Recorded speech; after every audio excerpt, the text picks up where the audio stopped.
O Brasil registra o primeiro caso suspeito do coronavírus entre indígenas. Alerta: FUNAI publica portaria que altera regras de contato e ameaça isolados no Brasil.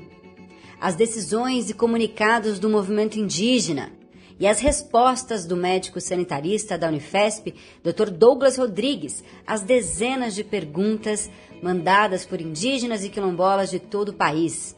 As respostas, agora no Copiou Parente, o primeiro podcast feito para povos indígenas e povos da floresta no Brasil. Copiou Parente. Os destaques de Brasília na vida dos índios e dos povos da floresta. Informação do ISA, Instituto Socioambiental.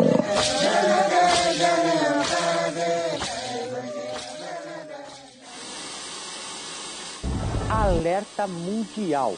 O coronavírus já matou pelo menos 80 pessoas. Hoje, o Ministério da Saúde atualizou novamente os números dos casos suspeitos e descartados no Brasil.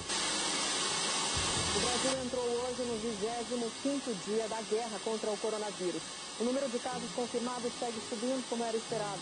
O de mortes também aumentou. No mundo, já morreram mais de 9.000 pessoas por causa do coronavírus. O Brasil registrou até a tarde dessa sexta-feira 11 mortes e 904 casos confirmados da doença. O coronavírus é perigoso para toda a população, mas para os povos indígenas, ainda mais. Os povos indígenas são ainda mais vulneráveis a doenças como o coronavírus e, contra elas, os métodos de cura tradicionais não funcionam.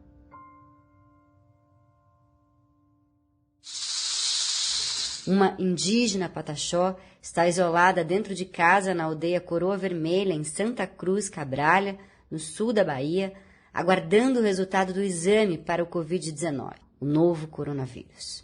A indígena procurou a unidade de saúde na segunda-feira dessa semana com febre, tosse seca e cansaço. O resultado do exame é esperado para sábado. Coroa Vermelha é a maior das 8 aldeias dos Pataxó, em Santa Cruz Cabralha, com uma população de 5.000 indígenas.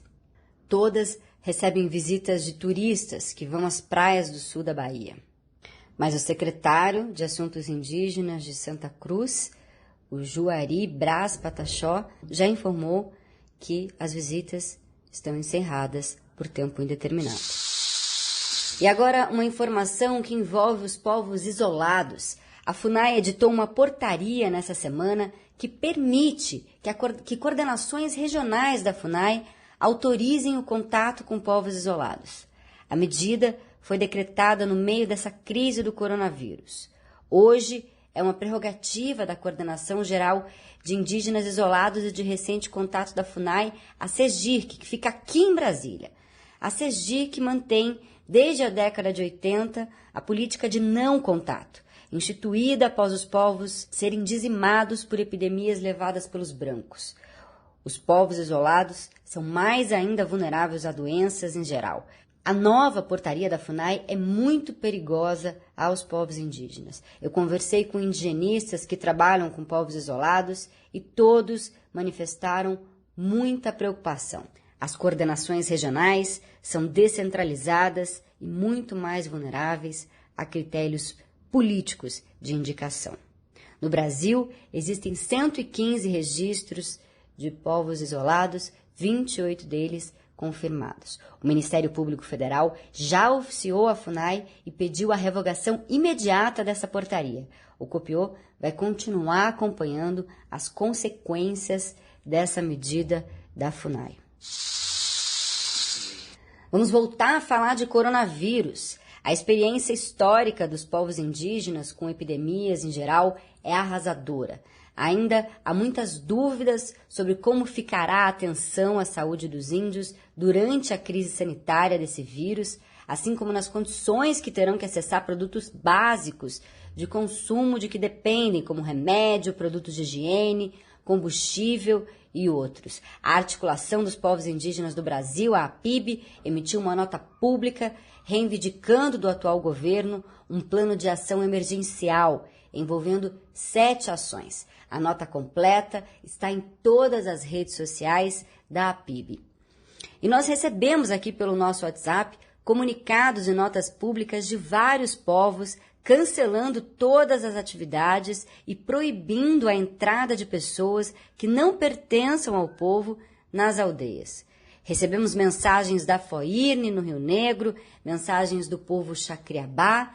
Os Kanawá disseram: ninguém entra, ninguém sai. O povo Machacali também circulou nota destinada aos jornalistas, turistas, missionários e amigos do povo Machacali. Eles dizem: quem é amigo de verdade entende a nossa fragilidade. A COIAB também suspendeu todas as agendas por tempo indeterminado desde o dia 12.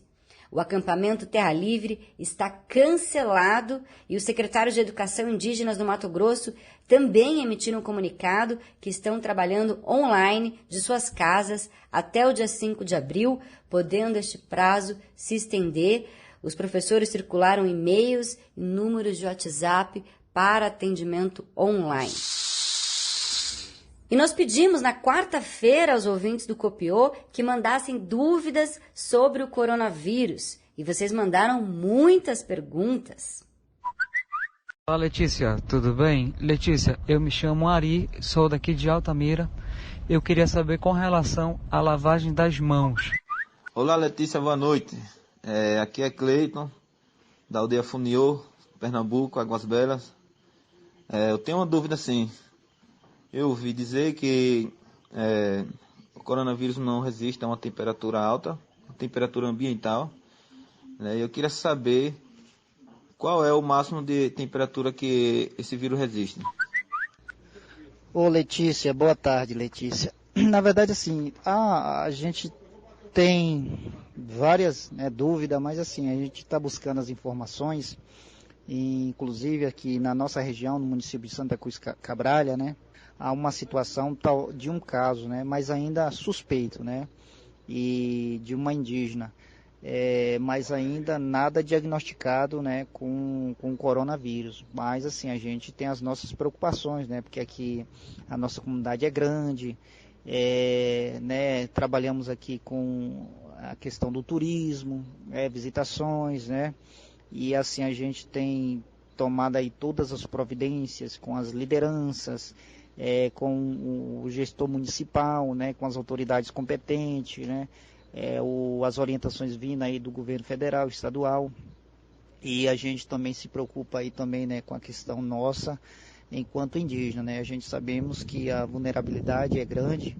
mas assim, o que fazer, o que vamos fazer, para precaver aí, são todas as perguntas que acho que é de importância aí para chegar até a comunidade, mas eu acredito que essa situação a gente espera que passe, Letícia, boa noite todo mundo Copiô Parente. Aqui é o Darlisson, da etnia Piacá, que está falando. Estou falando aqui de Colírio, no Mato Grosso. E o que eu gostaria de falar com vocês, perguntar, é se realmente esse vírus apresenta muito perigo, ou se é mais de propaganda, como muita falação, muitas vezes assusta muitas pessoas. Eu estou muito tranquilo, mas se apresenta um grande perigo para a população, por que o grau de mortalidade é tão baixo? E também sobre prevenir, toda hora falando a mesma coisa. E como você vê isso? Apresenta um perigo mesmo? E se apresenta, por que o grau de mortalidade é tão baixo? Meu nome é Léo Aikin Suya, moro na aldeia Quincati da terra indígena Uauí. Eu queria saber do Dr. Douglas e da doutora Sofia, que trabalha já há bastante tempo com população indígena, de se caso for acontecer de um indígena ser infectado com o coronavírus, como reagiria o sistema imunológico do paciente indígena infectado? Será diferente ou igual a de um branco? Essa é a minha pergunta e eu queria que eles respondessem. O Dr. Douglas Rodrigues, médico sanitarista da Unifesp, e a Sofia Mendonça, diretora do projeto Xingu Extensão Universitária da Unifesp, pessoas que vocês conhecem e confiam no atendimento à saúde indígena no Brasil, responderam grande parte dessas perguntas. Vamos ouvir. Olá, pessoal. Então, hoje é dia de responder as perguntas que vocês enviaram durante a semana. Oi, pessoal, vamos lá. Então, pro Aguinaldo, lá da aldeia Barretá, Pataxó, você está perguntando se o coronavírus é igual à gripe suína. Não, não é. É outro vírus. O gripe suína é o H1N1. A diferença principal para o coronavírus, ele espalha mais rápido, pega mais gente, e para ele não tem vacina. Para o H1N1 tem vacina, que é a vacina da gripe. Manuel Canamari quer saber se tem remédio para coronavírus. Não tem um remédio que mata o coronavírus, né? Os casos graves estão precisando ser hospitalizados e ficar naquele aparelho para respirar, o respirador. Então não tem. Tem saído aí notícia que tem um remédio, tem isso, tem aquilo, tem vacina. Isso não é verdade. Só tem remédio sintomático para baixar a febre, essas coisas. Eu aqui, minha sobrinha lá do Cricati, lá do Terra Indígena Auí, quer saber se tem diferença entre um indígena infectado e um branco. Então, Leo, aqui, para esse coronavírus não tem. Como ele é novo, nem os indígenas conheciam, nem os brancos conheciam. Por isso que ele está fazendo epidemia, essa pandemia, está pegando todo mundo. Tem que tomar cuidado, ficar isolado, ficar na aldeia, não ficar andando por aí, para não pegar. Aí a Sheila, né? Para Sheila Juruna, lá de Altamira. Qual que é o período de incubação do coronavírus, né? Então o coronavírus ele tem um período de incubação que vai de 5 até 14 dias. Né? De 5 a 14. Significa que se você entrou em contato com o coronavírus hoje, daqui a 4, 5 dias, até fazer 14 dias, você pode apresentar o sintoma dessa doença. Por isso que a gente fala, né, que quem tem contato tem que ficar em isolamento por 14 dias, tá bom? O José Marcondes, lá da terra indígena Puiuaná, lá no Acre, ele pergunta se em lugares mais quentes o coronavírus não se desenvolve. Rapaz, isso seria muito bom se fosse verdade, né? Aí no Acre, que faz um calorão, né? Aqui no Mato Grosso também, até em São Paulo, né? Mas não é assim, não. A gente não sabe se ele se desenvolve mais rápido ou mais devagar do que no lugar frio. Mas ele se desenvolve, sim. O Antônio, que é presidente lá da comunidade Baú, do Vale do Jequitinhonha, pergunta sobre os riscos, né, das pessoas que têm doenças crônicas, como diabetes. Ele também quer saber se pega pelo ar. Olha, pelo ar pega, mas é aquele ar que é respirado, né, por outra pessoa, quer dizer, aquele ar que a pessoa solta na tosse.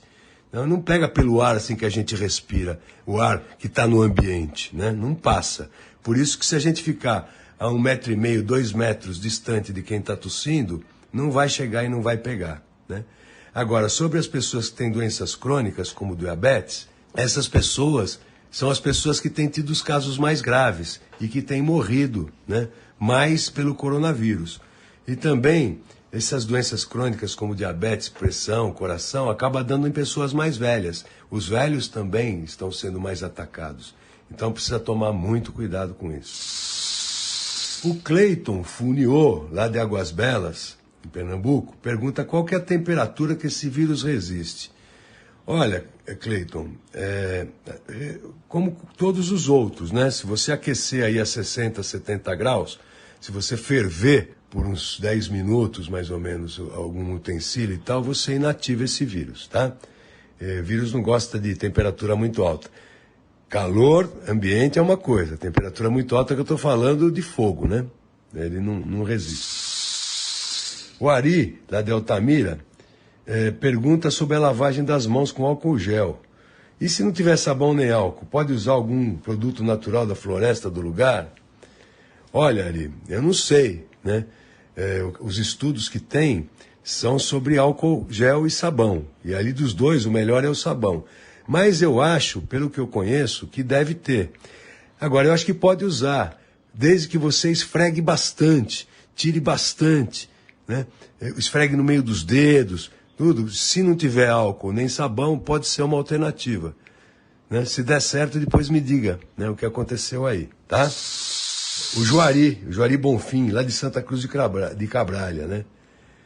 Eu vi também, viu, Juari, que o primeiro caso suspeito de indígenas é de lá, né? É uma moça que trabalhava, né? Trabalhava na casa de pessoas, né? E está em isolamento na aldeia. É uma pena, né?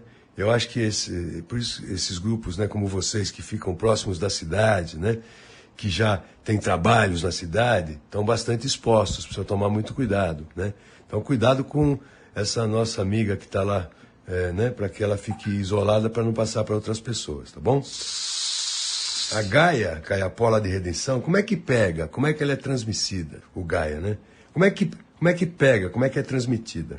Então, pega passando de uma pessoa para outra, né, através da tosse, dos catarros, né, que a pessoa tosse quando está com sintoma de gripe, né, e pega também pelas mãos, né, que se tiverem sujas, né, tiverem contaminadas. Por exemplo, a pessoa tossiu, pôs a mão na boca, depois vai pôr a mão no olho ou pôr a mão na boca de novo. Essa mão está com coronavírus, ele dura alguns dias ali vivo na sua mão. Você pode ser contaminado. Por isso que a gente insiste que tem que lavar a mão sempre, lavar muito bem a mão, e se for tossir, não põe a mão na boca, né? Ou põe um papel, ou então tosse aqui no cotovelo, que nem o pessoal está falando por aí, né? No braço, tá? Depois lava, de qualquer jeito. O Carlos Bartolomeu, lá de Santarém, do Pará, está me perguntando aqui sobre o compartilhamento de objetos, principalmente a garrafa PET de água, que é muito utilizada. Não pode, viu, ô Carlos? Eu sei, eu vivo em aldeia também, a gente compartilha, mas nesse momento da epidemia, a gente sabe que isso pode ser transmitido por garrafa, por copo, por prato, então cada um com o seu, né, é a melhor coisa. E se tiver que compartilhar, antes de passar para o outro, tem que lavar muito bem. Então, para garrafa, isso não serve, né? Garrafa PET é uma coisa que é barata, de graça, né? Então, dá para cada um ter a sua. E o cacique Simval, lá de Tupinambá de Olivença, lá na Bahia, então, Simval, se a mortalidade é tão baixa, porque é perigoso, né? Essa pergunta é boa, né? Realmente, a mortalidade é baixa, né? É até um pouco mais baixa do H1N1, né? Mas aí tem que entender o que é mortalidade. Mortalidade é o número de pessoas que ficam doentes e que morrem, né? Como no coronavírus muita gente está ficando doente, mesmo que a mortalidade seja mais baixa, como tem muita gente doente, muita gente vai morrer. Não sei se você entendeu, mas é assim, que mortalidade é isso. A taxa de mortalidade é um número que a gente pega assim, quantas pessoas ficaram doentes? 100. Quantas morreram? 10. Então é 10 por 100. 10%. Né? Agora, se tem muita gente doente, a taxa menos baixa vai fazer que muita gente morra. O Darlisson, né? O Darlisson Apiacá, lá de Colíder, né? Pergunta onde nasceu esse vírus. Foi os Estados Unidos que jogou na China? É uma arma biológica? Rapaz, isso aí é tudo fake news. É gente que não tem o que fazer, que podia estar ajudando a combater a epidemia e fica pondo essas coisas na internet só para atrapalhar, né? Esse vírus, como todos os outros vírus, né, vírus de gripe, de H1N1, são vírus que eles mudam, eles provocam, eles são de animais normalmente, você vê a gripe suína, né? Vinha de gato e também de porco. Né? Eles são vírus que estão nos animais e não causam doença para o homem. Mas, de repente, a gente não sabe por que eles mudam, fazem alguma mutação, alguma coisa muda dentro deles e eles conseguem fazer doença na gente. Se adaptam às pessoas, né, para se reproduzir nas pessoas. E ele apareceu lá na China, na cidade de Wuhan, que é uma cidade grande, muita gente, né? E ali também parece, ninguém sabe, que foi no mercado onde se comercializa muito animal, né? Então, possivelmente foi por aí, mas ninguém tem certeza. A gente sabe que ele vem de lá porque foi lá que começou a aparecer as doenças. Só por isso. Como é uma doença nova, né, a gente vai aprender com ela com o tempo, né? Quem sabe mais para frente vai dar para você ter essa sua resposta melhor. Agora, não acredito nesse negócio não de bomba arma biológica, isso é tudo bobagem. Né? O Benim Matiz, lá do Javari, junto com o Fenegar, vou responder para vocês dois, o Fenegar Funiô e o Benim Matiz. Queria saber se é verdade que a China já desenvolveu uma vacina contra essa doença. Olha, não é, infelizmente não é. Eu acho, né, eu não só, as pessoas, os epidemiologistas, o pessoal da saúde pública que está discutindo, ainda hoje eu estava discutindo com um amigo lá do Emílio Ribas, assim, na melhor das hipóteses, essa vacina vai demorar 1 ano e meio, 2 anos para estar pronta. Então, para esta epidemia, nós não vamos ter vacina. Quem sabe para uma próxima, né? Foi isso que aconteceu com a H1N1, né? Não tinha, agora tem. O Evandro Caiabi, lá do Xingu, pergunta que tipo de higiene que previne o vírus. Ó, boa pergunta, viu, Evandro? É isso aí. Não ficar tossindo perto dos outros, né? Lavar bem as mãos toda hora com água e sabão, não pôr a mão na boca quando vai tossir, né? E não compartilhar os objetos, né? A cuia, que a gente vai tomar o mingau, não dá, né? Cada um tem que ser a sua. O ideal mesmo é que cada um tenha a sua panelinha com o seu mingau. Nem mergulhar a cuia lá todo mundo, entendeu? Então, nesse momento, é isso que tem que fazer, né? E sempre lavar muito bem a mão, não tossir na mão e nem tossir perto dos outros. O Paulo, Paulo, um abraço aí, lá da aldeia Muigu, meus parentes lá do Xingu, né? Ele mandou 7 perguntas, é bastante pergunta. Vou tentar responder para você, Paulo. Se não ficar claro, você tem meu WhatsApp, você manda depois, tá? Qual serviço de saúde procura em caso de gripe? É o serviço de saúde normal, né? O posto de saúde aí da aldeia, e se for para a cidade, uma unidade de saúde da família, um pronto-socorro, dependendo da gravidade do caso. Aí você pergunta se o quadro for leve, a recomendação é não procurar unidade de saúde? É mesmo, né? Aí, eu conheço aí no Moigu, tem um postinho lá, sabe o que é? Não dá para juntar, ficar muita gente amontoado lá, é ruim, né? Mas é claro que você vai falar para a enfermagem e vai tomar sua dipirona, se você precisar, tá? Essa coisa de não procurar unidade de saúde tem muito a ver com unidade de saúde maior, na cidade, que fica muita gente junto, tá? Outra pergunta boa também, se o indígena voltar de uma viagem de uma cidade com muitos casos, tem que ficar isolado? Tem que ficar isolado. Se ele tiver sintoma, por 14 dias. E se ele não tiver sintoma, por 1 semana. Aí tem qual a forma correta de usar a máscara. O correto é colocar no lugar certo, né? Amarrar em cima e embaixo, não mexer com a mão na máscara, né? E quando for tirar pela cordinha e jogar no lixo, né?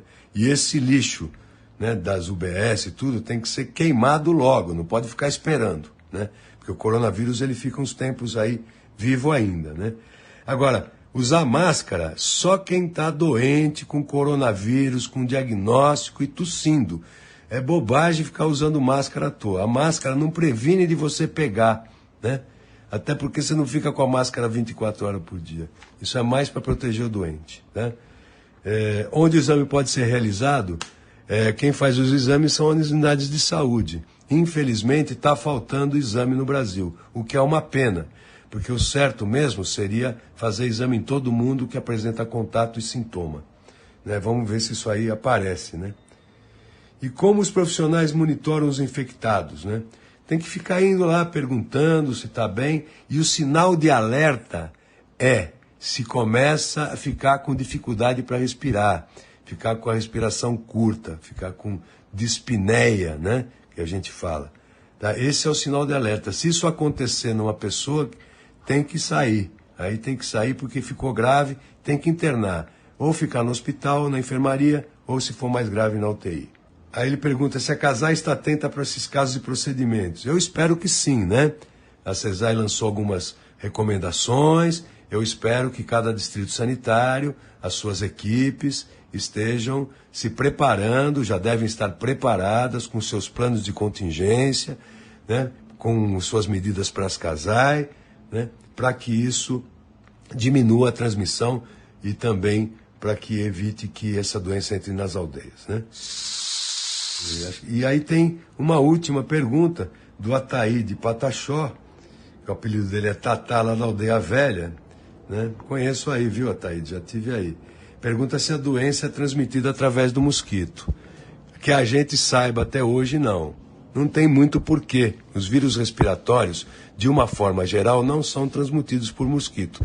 Os outros coronavírus que a gente conhece também não são transmitidos por mosquito. Então é muito pouco provável que esse seja, né? Volto a dizer, ele é transmitido pela tosse, pelo espirro, né? Pelas mãos contaminadas e pelo compartilhamento de objetos, né? Pratos, copos, etc. Bom, pessoal, por hoje as perguntas eram essas, né? E a gente vai continuar falando, né? Vamos estar por aqui. Um abraço, isolamento e boa sorte para todo mundo aí. Obrigada, Sofia Mendonça e Douglas Rodrigues. Nós vamos seguir juntos, levando informações para vocês sobre o coronavírus durante toda essa crise que o Brasil enfrenta. Seguimos juntos. Hoje é sexta-feira, 20 de março. Eu sou Letícia Leite e você acabou de ouvir o Copiou Parente, o primeiro podcast feito para povos indígenas e povos da floresta no Brasil. O Copiou de hoje foi editado pelo Christian Wariu e a gente volta na semana que vem. Até lá! Copiou, parente.